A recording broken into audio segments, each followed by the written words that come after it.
Close your eyes and imagine Earth, but not the one we know today. Okay. Instead of the familiar continents and bustling cities, picture a world where land masses are jammed together in a giant supercontinent. hmm Volcanoes spew molten rock, and the air is thick with unfamiliar gases. Wow. It's a world where the first whispers of life are emerging in the vast oceans, Oh, wow. setting the stage for an incredible journey that will ultimately lead to us. Welcome to Cosmos in a Pod, Space and Astronomy series. Today we're taking a deep dive into that epic story, the history of life on Earth. We'll journey through billions of years from those humble beginnings in the primordial oceans to the reign of dinosaurs, Oh. the rise of mammals, and finally the emergence of our own species. It's a story that spans an almost unimaginable timescale. Right. We're talking about events that unfolded over millions and even billions of years. Wow. It can be hard to wrap our minds around that kind of deep time. Absolutely. It's like trying to grasp the concept of infinity. But let's start at the beginning. What were those first glimmers of life like? We're talking about incredibly simple single-celled organisms. They were the pioneers, Right. the ultimate survivors enduring conditions that would be instantly lethal to us. Oh, wow. Think scorching temperatures, volcanic eruptions, and an atmosphere that would be toxic to breathe. So not exactly a welcoming environment, No. but somehow life found a way to not only survive, but to thrive and diversify. Exactly. Okay. These early life forms had a remarkable ability to adapt and evolve. Over millions of years, they gradually transformed the planet, releasing oxygen into the atmosphere and paving the way for more complex life to emerge. This brings us to a pivotal moment in Earth's history. Okay. The Cambrian Explosion about 542 million years ago. It sounds pretty dramatic. What exactly happened? Imagine a world where most life is microscopic and relatively simple. Then suddenly, in a geological blink of an eye, there's an explosion of diversity. New and more complex creatures appear in the fossil record, many with hard shells and skeletons. It's like life suddenly decided to experiment with a whole new toolkit of possibilities. It's fascinating to think that so many of the basic body plans we see in animals today, from insects to vertebrates, originated during this period. It's true. The Cambrian explosion was a time of incredible innovation and experimentation. It's when we first see creatures like trilobites, those iconic armored arthropods that are now found as fossils all over the world. Trilobites are pretty cool. Yeah, But weren't there also some early predators lurking in those ancient seas? absolutely. The Cambrians saw the rise of some of the first big predators, like Anomalocaris. This creature was like a giant shrimp up to 60 centimeters long with powerful grasping appendages and sharp mandibles. It was the apex predator of its time. It sounds terrifying. So we've got this burst of life in the oceans with new creatures evolving and interacting in increasingly complex ways. It must have been an incredible sight. But what about life on land? What did that start to happen? That's a transition that took millions of years and involved overcoming some incredible challenges. Right, Required yeah. a completely different environment. Right. Exposure to sunlight, the need to breathe air, and gravity playing a much larger role. It was a huge leap. I can only imagine. Yeah. So who were the brave pioneers that first ventured onto land? Think small but mighty. Hmm. In the Silurian period, roughly 419 million years ago, simple plants like mosses and fungi started colonizing the land. Right. They were the real trailblazers, gradually transforming a rocky, barren landscape into something more hospitable. It's amazing to think that these tiny plants were laying the foundation for entire ecosystems. Were they the only ones making the move onto land? Not for long. Okay. Once you have plants creating a basic ecosystem, you start to see the first animals venturing out of the water. Among the earliest pioneers were arthropods, the ancestors of insects and spiders. Oh, wow. They already had exoskeletons, which provided some protection from drying out, and their jointed limbs were well suited for moving on land. It's like they were pre-adapted for this new terrestrial lifestyle. Yeah. But what about creatures with backbones of the vertebrates? When did they enter the picture? That brings us to the Devonian period, sometimes called the Age of Fishes. Right. This was a time of incredible diversification in the oceans, but it also saw the beginnings of the transition from fins to limbs, a key step in the evolution of amphibians and ultimately all land-dwelling vertebrates, including ourselves. So are we talking about fish walking on land? Not exactly walking, but definitely moving around. One of the most fascinating creatures from this time is Tiktaalik. Okay. It lived about 375 million years ago, and it had some very unique features. What made Tiktaalik so special? It still had gills and scales like a fish, Yeah. but it also had strong limb-like fins with bones that resembled those in our arms and legs. It Wow. could use those fins to prop itself up and move around in shallow water or even on land for short periods.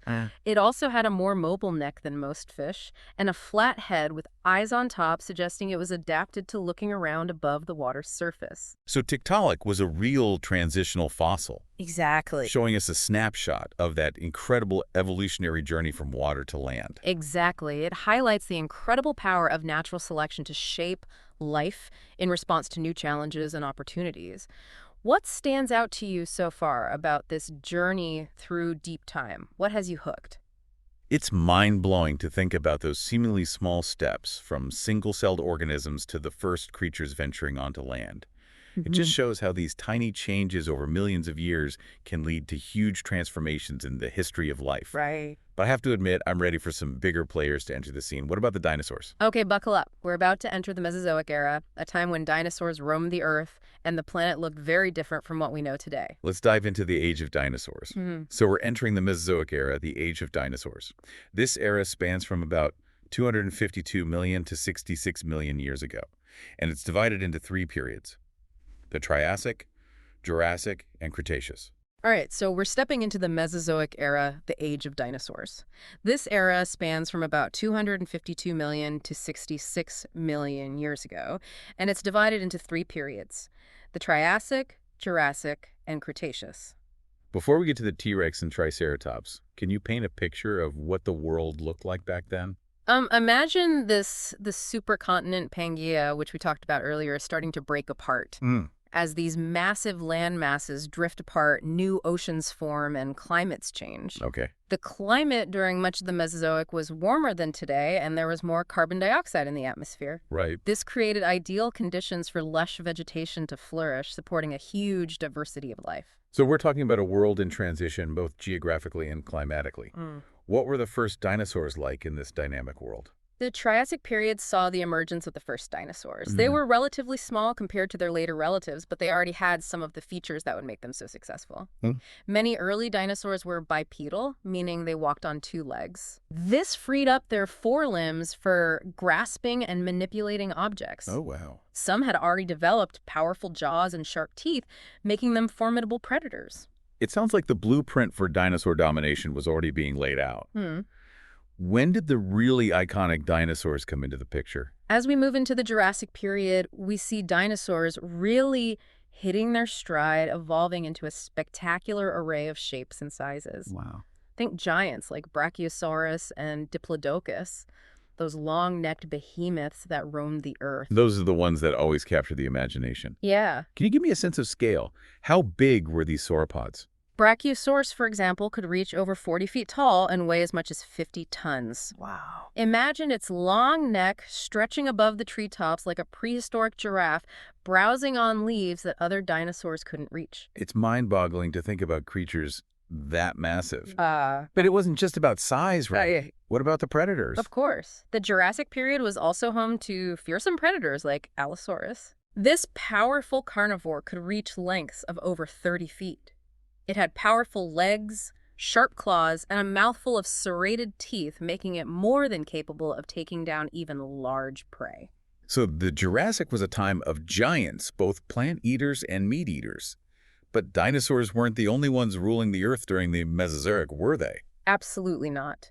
While dinosaurs dominated the land, the oceans were teeming with equally incredible creatures. Marine reptiles like ichthyosaurs and plesiosaurs ruled the waves. Wow. They had streamlined bodies and powerful flippers perfectly adapted for life in the water.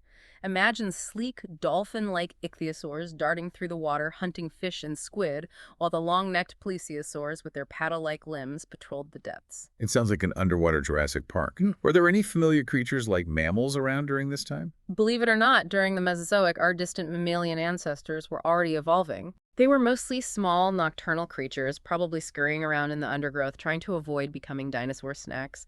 They weren't the dominant life forms yet, but they were there biding their time. It's fascinating to think about our own lineage going back that far existing in the shadows of those giant reptiles. Did the reign of the dinosaurs last until the end of the Mesozoic? Well, the Mesozoic wasn't all sunshine and giant dinosaurs. There were periods of intense volcanic activity shifts in sea levels and even asteroid impacts that caused mass extinctions. And as you hinted at, one of those events brought the Age of Dinosaurs to a dramatic end. You're talking about the asteroid impact at the end of the Cretaceous period, right? That's right. The one that wiped out the dinosaurs. That's right. About 66 million years ago, a massive asteroid estimated to be about 6 miles wide slammed into the Earth near the Yucatan Peninsula in what is now Mexico. The impact was catastrophic. It triggered earthquakes, tsunamis, and widespread wildfires. Huge amounts of dust and debris were thrown into the atmosphere, blocking out the sun and causing a global cooling effect that lasted for years. Really? This dramatic change in climate, along with other devastating consequences of the impact, led to the extinction of about 75% of all plant and animal species on Earth, including the non-avian dinosaurs. It's incredible to think that a single event could have such a profound impact on the history of life.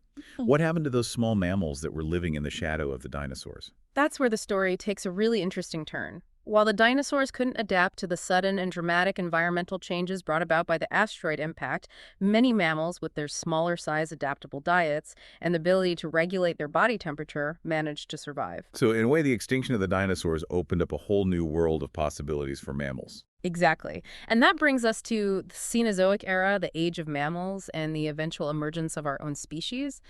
What stands out to you the most about the reign of the dinosaurs? What has you captivated? For me, it's the sheer scale of these creatures and the drama of their world. Yeah. Giant herbivores, fearsome predators, and then that sudden catastrophic ending. It really makes you realize how powerful the forces of nature can be. But I'm also curious to learn more about how our own lineage emerged after the dinosaurs were gone. That's a journey full of twists and turns as mammals diversified and spread across the globe. Are you ready to explore the world after the dinosaurs? Absolutely. Let's see how our furry ancestors took over the planet. So we're entering the Cenozoic Era, which began about 66 million years ago and continues to this day. This is the age of mammals, right? That's right. It's the era where mammals really get their chance to shine. After the extinction of the dinosaurs, they diversified rapidly, filling the ecological niches that were left vacant. It's like the planet was a blank canvas, and mammals were the artists ready to create something new. What were the early mammals like? In the Paleogene period, which immediately followed the extinction event, mammals were still relatively small, but they were aviv and quickly experimenting with different lifestyles and diets. Picture early primates, the ancestors of monkeys and apes swinging through the trees. The ancestors of whales were starting their transition from land back to the sea, and the ungulates, the group that would give rise to horses, deer, and camels, were beginning to graze on the expanding grasslands. So a lot of the mammal groups we're familiar with today were starting to take shape. When did the world start to look more like the one we know? That's where the Neogene period comes in, starting about 23 million years ago. This is when we see the rise of grasslands and savannas, which played a huge role in shaping mammalian evolution. What was so special about grasslands? Grasslands provided a new type of habitat favoring animals that could graze efficiently and run quickly. This led to the evolution of fast-running herbivores like horses and antelopes with long legs and specialized teeth for grinding tough grasses. Of course, where you have fast-running herbivores, you also get fast-running predators. So the grasslands also saw the evolution of big cats, wolves, and other hunters. It sounds like the landscape itself was driving a whole new set of evolutionary adaptations. Was this also the time when our own lineage began to emerge? Yes, during the late Neogene, we see the first hominins, our early human ancestors, appear in Africa. They were still very ape-like, but they had a crucial difference. They were walking upright on 2 legs. This freed up their hands for tool use and is considered a defining characteristic of our lineage. So walking upright was a game changer. But when did those more human-like traits like larger brains and more complex tool use start to develop? That takes us into the Pleistocene epoch, starting about 2.6 million years ago. This period is marked by dramatic swings in climate with ice ages coming and going, glaciers advancing and retreating, and sea levels rising and falling. These were challenging times demanding adaptability and ingenuity. Those ice ages sound brutal. How did our ancestors cope? They had to be resourceful. They developed more sophisticated tools for hunting and scraping hides, learned to control fire for warmth and cooking, and their brains were getting bigger, allowing for greater problem solving and communication. Those challenges pushed our ancestors to innovate and become more intelligent. It's like those harsh conditions were driving the evolution of our minds. And all the while, our ancestors were on the move, spreading across the globe. Exactly. By the late Pleistocene, humans had migrated out of Africa and reached almost every corner of the world.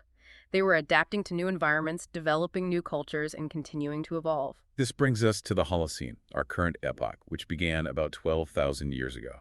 What happened during this period? The Holocene is marked by a warming trend and the retreat of the glaciers.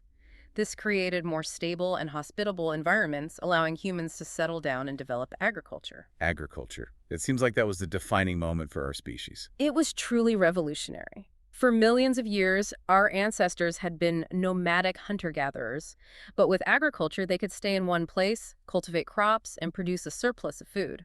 This led to larger settlements, specialization of labor, and eventually the rise of civilizations. It's the foundation of the world we live in today. What an incredible journey, from those single-celled organisms in the primordial oceans to the rise of human civilizations. It's mind-blowing to think about the vastness of time and the interconnectedness of all life on Earth. It's a story that highlights the resilience of life, its ability to adapt and evolve in the face of extraordinary challenges. Understanding this history gives us a deeper appreciation for the complexity and fragility of our planet, and it underscores the importance of protecting it for future generations. I couldn't agree more. Well, our deep dive through Earth's history comes to an end here. Thank you for joining us on this incredible adventure. We hope you've enjoyed exploring the epic story of life on Earth. We've journeyed through billions of years, witnessed the rise and fall of incredible creatures, and seen how the forces of nature have shaped our planet and the life it sustains. It's a story that continues to unfold, and we're all part of it. Thanks for joining us on this deep dive into Earth's history here on Cosmos in a Pod Space and Astronomy series. Don't forget to subscribe to the podcast and check out our YouTube channel for more deep dives. Until next time, keep exploring.